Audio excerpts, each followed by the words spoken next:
Welcome to the In Love with PMDD podcast. I am your host, Dr. Rose, your PMDD relationship psychotraumatologist, and I help you stop the monthly PMDD breakups. PMDD is premenstrual dysphoric disorder. It is in approximately 1 in 5 women, and it makes you want to break up with your partner approximately 1 to 2 weeks before your period every single month. So as someone who has suffered with PMDD for over 18 years, I dedicated my doctorate practice to helping partners navigate those monthly PMDD breakups with everything from attachment styles, triggers, sensitivity to noise, sensitivity to touch, all of the things that you really struggle with when you're in PMDD. And I also dedicated my dissertation to a phenomenological study of the relationship experiences of partners of individuals who suffer with premenstrual dysphoric disorder. So I'm not just here to help the sufferer, the one who is suffering with PMDD. I am here for the partners as well. So if you need those private sessions, make sure you go to inlovewithpmdd.com and get those tools. So let's get into this week's PMDD trauma transformational tools that is going to help you stop the monthly breakups and stop the suffering and stress in your PMDD relationship. Let's get into it. Today, I want to talk to you about how your fear could be scaring your PMDD partner away. And I'm so excited to really dive into this because I am a fearful avoidant attachment style when PMDD comes. Only during my PMDD phase am I this way. When I'm in my follicular phase, when I'm in my good days, I don't have a fearful avoidant attachment style towards my PMDD partner.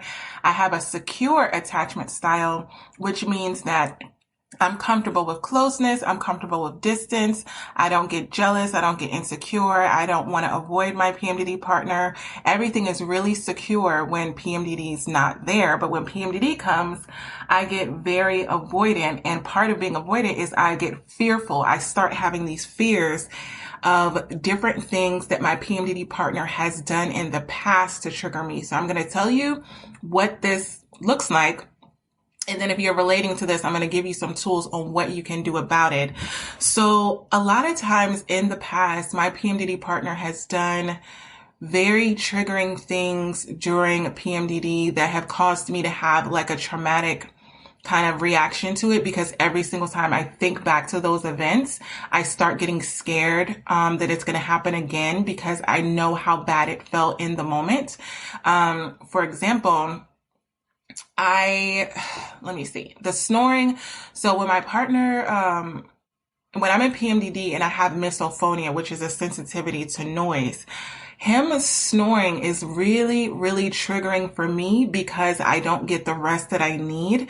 And I'm so exhausted and fatigued. And it's almost like I'm being tortured. Like have you ever been so tired when you're in PMDD? Like you just know that you need rest and you feel like your body is shutting down and you can't really function and you just want to sleep.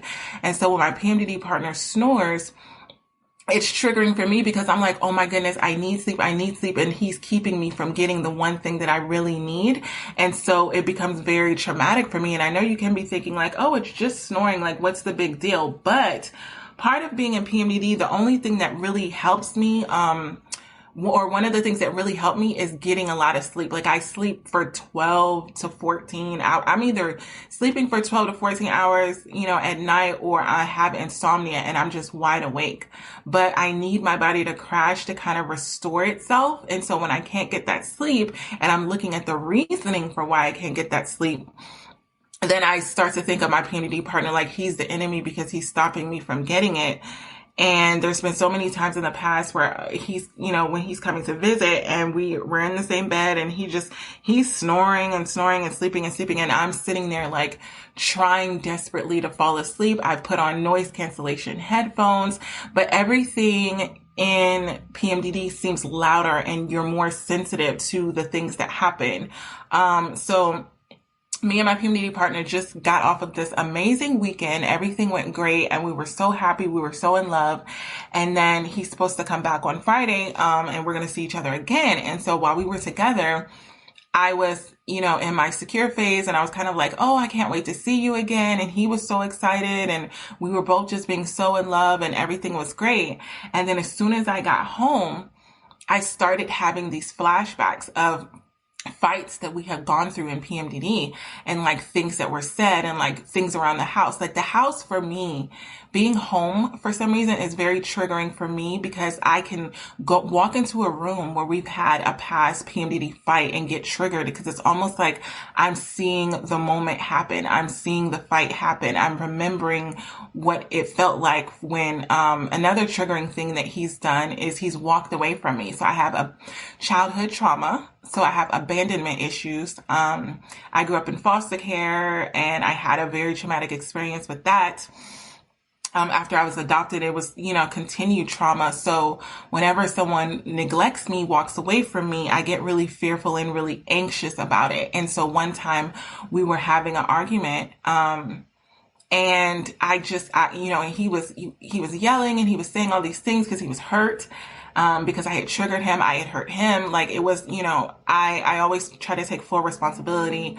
A lot of times when you have a PMDD partner and you judge their actions, a lot of times our actions impact their actions. So I never say like, oh, my partner was arguing with me and yelling, without taking full responsibility of the fact that I was probably arguing and yelling in return or initially. So when we had the argument, and I went up and I needed space. So being in that avoidant, nature, I said, you know what, I walked away and I said, I really need space.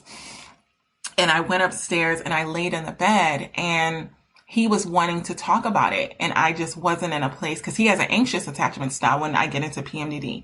And I really just wasn't in a place to talk about it. But he kept saying, because he wanted my attention. He wanted some kind of reaction out of me. He wanted to know that I still cared. He wanted to know that I was still in it. And when I shut down and I get into that fearful avoidant state, he starts to get anxious and feel like, I need to say something or do something to get her attention. So he kept talking, and he followed me upstairs, and then I just kept shutting down, and I was just very removed, because when I get into PMDD, it's kind of like there's nothing there. I have very little remorse, very little emotion. And so when he was trying to get that attention, that validation, that love, that something, some kind of reaction, and I didn't give it to him, he walked away. So he literally left. He left. He got on a plane. He went home. He was like, you don't want me here. And I remember watching him. I was sitting in my bed, and I had my window open, and I could see him like get in the car, in the Uber, and drive away. And I was crushed.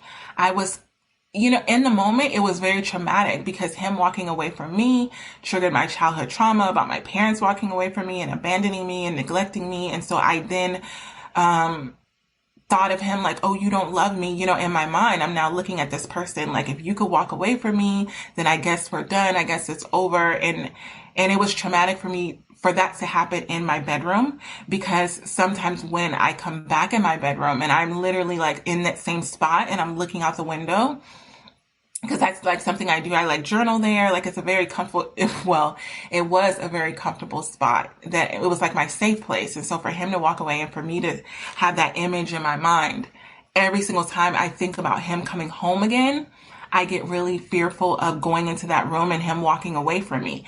Now, here's the thing. This is why I'm talking to you about how your fear could be scaring your PMDD partner away. In this present moment, my PMDD partner has not done anything. He was going to come home. We just had an amazing weekend together, and I really, really wanted to be with him, but I really, really was fearful of it as well. And this fear was like overtaking me, because it went from one scenario to another scenario. And my mind was just reeling with all of these intrusive thoughts about past fights, things that were said, things that were done, things that we've actually grown from. So we used the tools, and I actually had a session, because I have private sessions with my own PMDD partner. That's why I know that my tools work. But I had a session with my PMDD partner yesterday, and I'm going to give you some tools on what I did to release that fear. But it was so apparent, like I could go to the kitchen and I start thinking about other scenarios where we had fights, and that fear, when your partner feels that, he felt judged. He felt like I was shaming him. He felt like he couldn't do anything right. He's like, I just, we just came off of this Valentine's Day retreat. Like I gave you all these things. We had this amazing time. I have not done any of those things that you talked about. I have not said any of those things. Like he hasn't done anything and he's done the work. And I basically robbed him of that. I basically started treating him as if how he was in the past. And when I was in the moment, I was so convinced. I'm like, no, this is going to happen. Like, you're going to come here. We're going to fight. We're going to argue. We're going to do this. And I was going on and on and on, almost like manically, like in a manic state of like, I know it, like so convincing. Like, I know this is going to happen. And so I literally told him, I don't want you to come home. I said, I don't want you to come home because I know this is going to happen and this and this. And he was like heartbroken. He's like, wait, so you're telling me I can't come home? Like, you're my wife. Like, you're telling me I can't come home. I'm like, yeah, because you're going to do this and you're going to say this and we're going to argue and da da da. And I was going on and on and on. And I felt completely justified in the moment. And because the fear was still there, right? So what I want to tell you is that you don't get clarity on anything until you remove the fear. When the fear is still there, you just want to keep trying to convince your PMDD partner that everything you're saying is going to happen, meaning the fear that you have in your mind is actually going to come true. That's literally what you believe.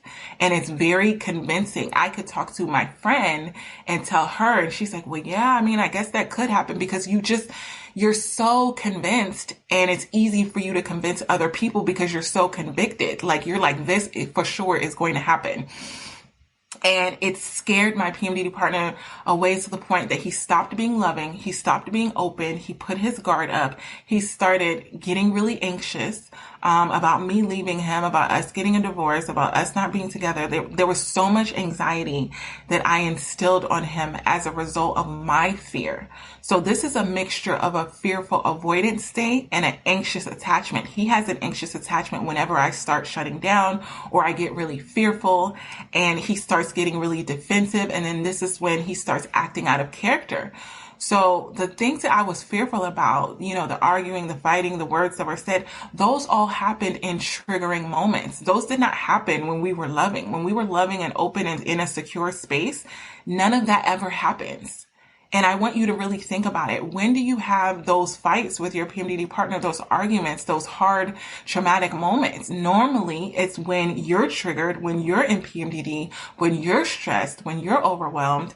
And I had to really get to the root of all of this because I was literally driving myself crazy. And it wasn't just that I was driving him crazy and making him anxious. I also was anxious. I literally have gotten like 3 hours of sleep only because I keep thinking about it and I'm dreaming about it. And I was just like, how can I get past this? Like it's hard for me to function with these fearful thoughts, but I feel like I'm haunted by them. Like I always say with PMDD comes, you can't run away from your own brain. Like you can move, you can get into different environments, you can do different things, but it's you that you're specifically running away from. And so sometimes when you feel really, really, really like you don't want to bring up hard conversations because it's going to bring even more fear and you feel like you just need to deal with it on your own, you don't even want to bring it up and have those hard conversations. I want you to get rid of that fear because that's part of the process. Part of the process is having this hard conversation with your PMDD partner. So I want to get that out of the way. I want you to understand that if you have fearful thoughts, fearful things about traumatic events that have happened with your PMDD partner, you have to break down that wall that is telling you that it's better if you don't talk about it. It is not better if you don't talk about it. It is necessary that you do talk about it with your PMDD partner. And this is something that I explain to all of my private clients because until you get it out, think of it like this. Until you get it out, it's going to stay inside of you and haunt you and with those intrusive thoughts, those ruminating thoughts again and again and again. It's not going anywhere. It is not going anywhere. By you keeping it in and suppressing your feelings, you usually wind up with more conflict in your life, more stress in your life. So you're blocking intimacy, you're increasing anxiety, and you're preventing yourself from moving forward with your PMDD partner because you're refusing to address the thing that is literally driving you crazy and that's causing you more trauma. So if you want to find peace in your PMDD relationship in this area, and peace, which is the opposite of that fear, you need to move away from being conflict avoidant, right? You need to be conflict avoidant is when you avoid conflicts out of fear that something's going to happen. And I'm going to tell you how to get to a point where you get conflict resilient. What this means is you're able to deal with the conflict. You're able to deal with the fearful thoughts without thinking that something terrible is going to happen, without you thinking that you're going to make things worse. Because that's what I kept thinking. I was like, well, the more I was suppressing it and keeping it to myself, the more I was torturing myself, because I felt like I couldn't talk to anybody about it because they're not going to understand. And by the time that I said it to my PMDD partner, it was in such a manic state because I had been suppressing it for so long, right? If I would have just, as soon as I had the fearful thoughts, went to my PMDD partner and said, hey, I'm having these fearful thoughts. I'm thinking that this is going to happen, and allowed him to comfort me when it first happened, then it wouldn't have spiraled as far as it did, and it wouldn't have tortured me as long as it did. So the first step that I want to tell you, once you realize that, okay, so first of all, if you have already gone off on your PMDD partner because of these fearful thoughts, which is what had happened to me when I told you I pretty much crushed him from being in that loving place and I gave him anxiety. The first thing that I needed to do, and it was so hard for me to do, so humbling for me to do, is apologize to my PMDD partner and take full responsibility for my fearful thoughts. So what happened is, in the relationship that we were having, in those moments, we had went from having an amazing weekend and he thought everything was fine. I'm the one that came home and started having these fearful thoughts about the upcoming visit. He didn't do anything to even trigger me to have those fearful thoughts. So I had to take responsibility of thinking about what is the source. So I want you to think about, where did it come from? Who started it? Where was the source? What was the trigger? What happened? For me, the source was the home. The trigger was me going into the room, going into the kitchen, and picturing him in there, and then thinking about those traumatic moments. And I had to recognize I allowed that fear to seep in. And when I started going over one thought, I believed it. So when the fearful thoughts come in, you kind of have to examine the thought and say, okay, is this really going to happen? You have to question it. Because if you question the fear, it gives you like a pause in that moment to where you're kind of like, okay, you're not immediately reacting to it. You're not immediately saying, oh my goodness, this is going to happen. This is going to happen. This is going to happen.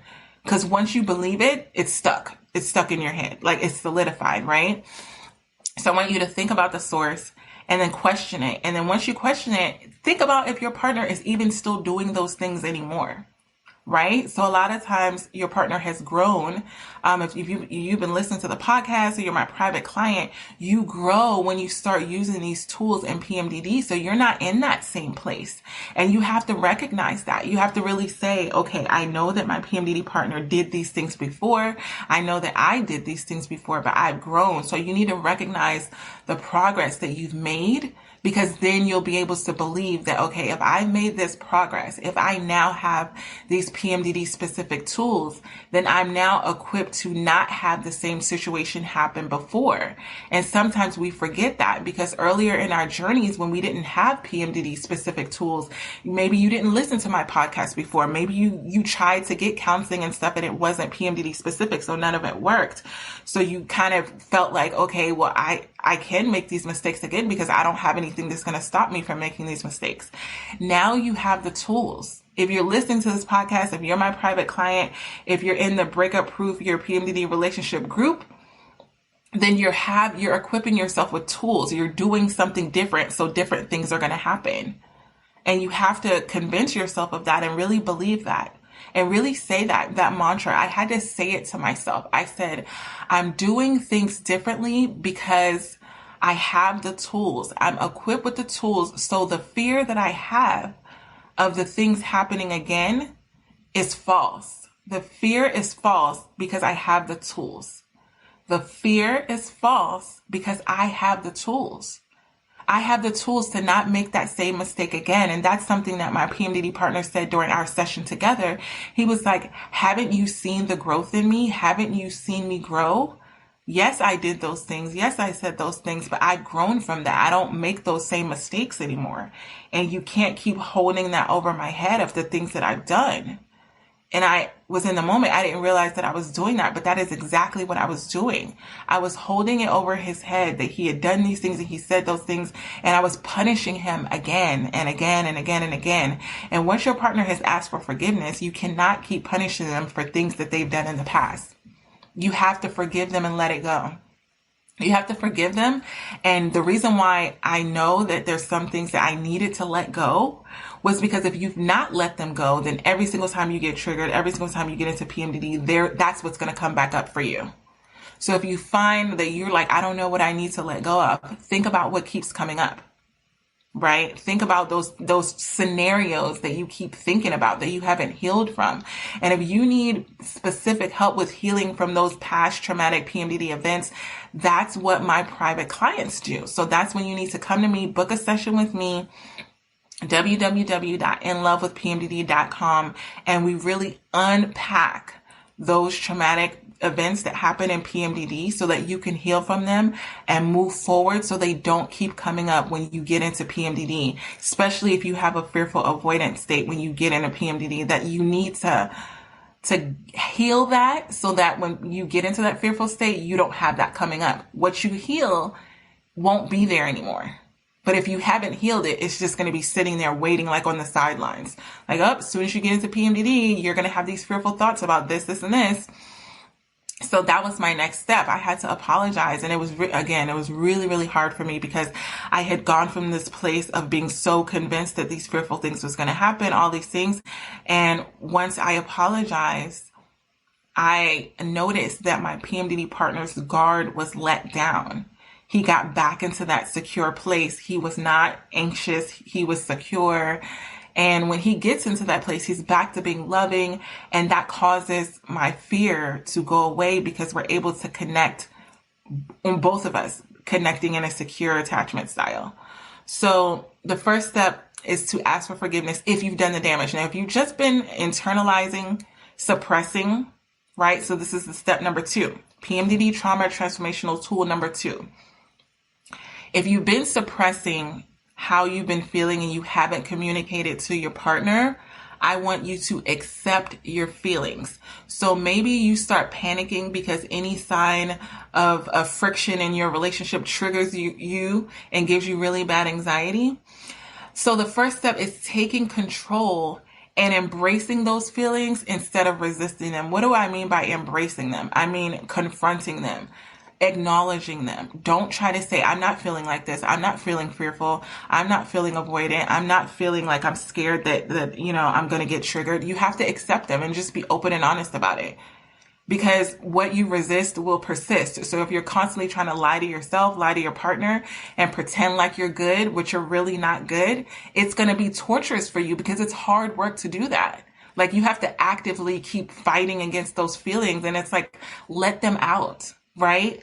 A lot of my private clients, they journal them down to just get them out. I even have clients where they're really not good at journaling. So I have them get a voice recorder and you can walk around with the voice recorder and get it out.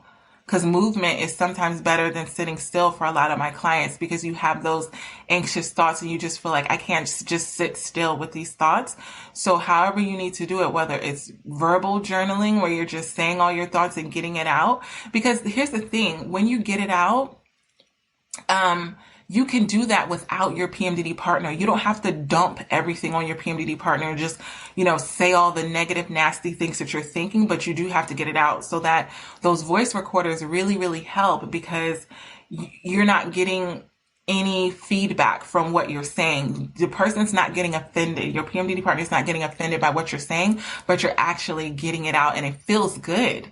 To just say, I feel like my PMDD partner is going to do this. I feel this. Like, just be open and honest about it. And I want you to really think about the next PMDD trauma transformational tool is when you want to talk to your PMDD partner after you feel like you've journaled, you've got it out, and you're ready to have that conversation with them.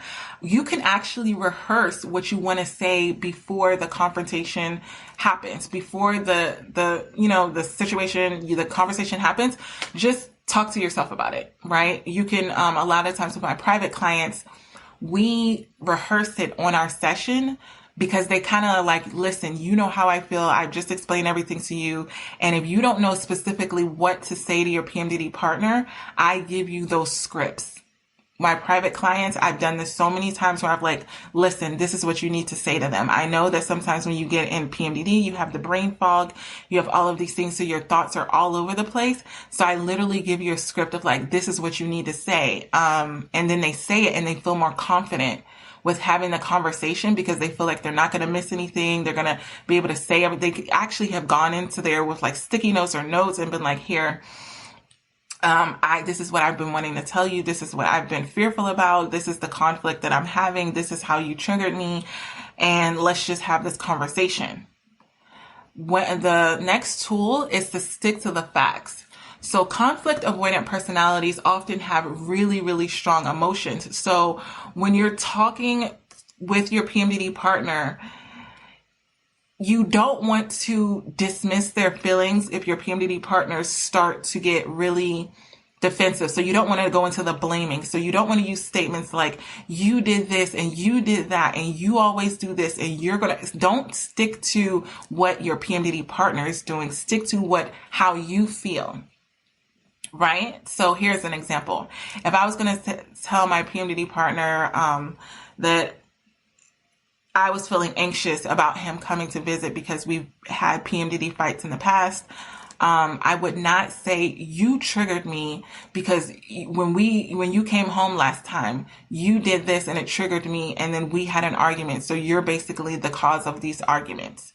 I would say, when you're coming home, sometimes I feel that it's triggering for me because I have felt reminded by past PMDD fights and I'm struggling with that. I am basically taking responsibility for my fearful thoughts. I'm not blaming it on my PMDD partner. I'm not telling him that he's the bad guy. That's the biggest thing that he always says. No one wants to be the bad guy or girl. No one wants to be told by their partner, the person that they love the most, that they're this horrible person. They don't want to be the bad guy. So if you go into the conversation to talk about a conflict, don't use you statements, use I statements. Talk about how you feel. I feel like this. I feel like this. Not when you do this, I feel like this. Just focus on, in these moments when this happens, I feel like this. And then your partner can see that you're just talking about yourself. You're not blaming them. You're not telling them that they're the bad guy. And then they can be more ready to receive what it is that you have to say because they know that it's coming from how you're feeling and not what they did wrong. So the next PMDD trauma transformational tool is recognize how you can have common ground. So with my PMDD partner, when I was saying that I felt triggered because of past PMDD fights, he also had those thoughts too. So the common ground is that he's like, yeah, I thought about that too. I don't want to come there and get in fights with you during PMDD. I don't want that. So when you recognize that you both don't want the same thing, then the fear kind of goes away because you're on the same team now. You're not fighting against each other.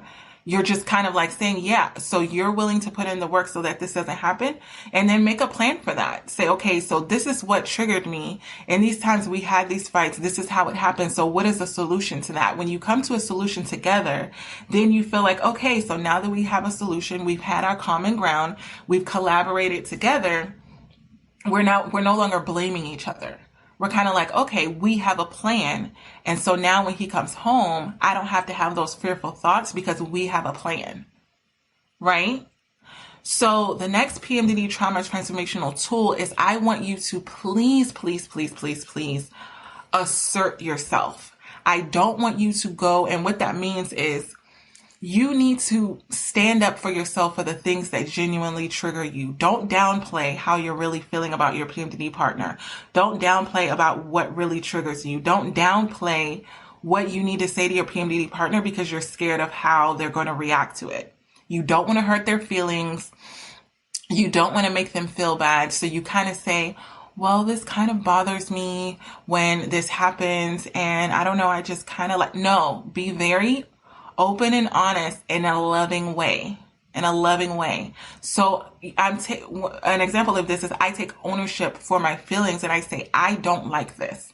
I don't leave a gray area. Like when it came to the snoring, yes, I could be like, oh, well, he doesn't snore on purpose. So like, why would I even bring that up to him? Like, that's ridiculous. Like, what I did was I went out and I got one of those mouth guard things for the snoring because the headphones didn't work for me. And I said, here's the thing. Because we have, spare bedroom. I say, here's the thing. Because your snoring triggers me when, no, I didn't say that you. I said, because I feel triggered and the evenings when it's time for us to go to sleep because of the snoring, I have a solution. You can either wear this mouth guard that I'm giving you for the night, or I can sleep in the guest room and then I can just, like kind of like lay with him before bed. But then when it's time to go to sleep, like I'll just go in the guest room because I feel like I'm not blaming it on him that he's snoring because I know he's not doing it on purpose, but I also want him to have the opportunity to sleep in our bed. So I'm not going to make him, again, I could be like, you go sleep on the couch. No, or you go sleep in the spare room. I said, I will gladly go sleep in the other room when it's time to go to sleep because I'm the one struggling with the sleeping. So again, I'm taking responsibility for the way that I'm triggered, but I'm very clear. Either one of two of these things is going to happen. Either you're going to wear the mouth guard, which will prevent the snoring from happening, or I'm going to go sleep in the guest room. That's what I mean by assert yourself. You have to know your own worth and stand up for what really matters to you. And sleep matters to me. And I'm not going to sacrifice my sleep because I love my PMDD partner. Because I'm not going to be good for my PMDD partner if I don't get to sleep. Like you see what happens when you put yourself on the back burner and you cause yourself to suffer because you're not willing to stand up for yourself. You end up the one suffering. You end up missing out on feeling good, and your partner misses out on you feeling good. When you feel good, your partner feels good. So don't think it's selfish to put your needs first in a sense of you're making yourself better for your PMDD partner. I know so many PMDD partners really think because you have PMDD that you have to put everyone's needs in front of yours because you feel like, well, I'm lucky that they're even with me. They could be with someone who doesn't have PMDD, and it really messes with your self-esteem so much to where you feel like you don't have the ability to assert yourself or be open and honest and upfront and really clear on what it is that you need because you feel like I've caused my PMDD partner so much suffering, I couldn't possibly ask them for anything else. Yes, you can. And you need to, because you're going to start getting resentful if you don't. If you don't assert yourself and you're not open and honest about what you really want, you are going to start resenting your partner for not giving you the things that you're not even asking for. I'm going to say that again. You're going to start resenting your PMDD partner for not giving you the things that you're not even asking for. If you've not asked your PMDD partner for these things, there's no way that they can give it to you. Point blank, period. So you can't complain internally or externally about something if you're not willing to be open and honest about what it is. So the next PMDD trauma transformational tool is to listen closely to your PMDD partner. Listen closely to what they're saying, right? When you start to say things that are triggering you and the conflict, listen to what they're saying after that. Pause and listen. Show that same consideration for them. Don't assume that you're the only one that's triggered. So once you state your position on something, like for the example, the snoring, once I stated, how it was triggering me and everything, then I listened to what my PMDD partner had to say. I let him tell me what he thought the solution should be or what his take on it was. I didn't just say, this is how it's going to be and that's it. That's not fair. So once I listen closely to him and I try to understand his concerns, I let him know I care about, you sleeping too. And so what he said was, it really hurts me when we don't sleep in the same bed. I want to work.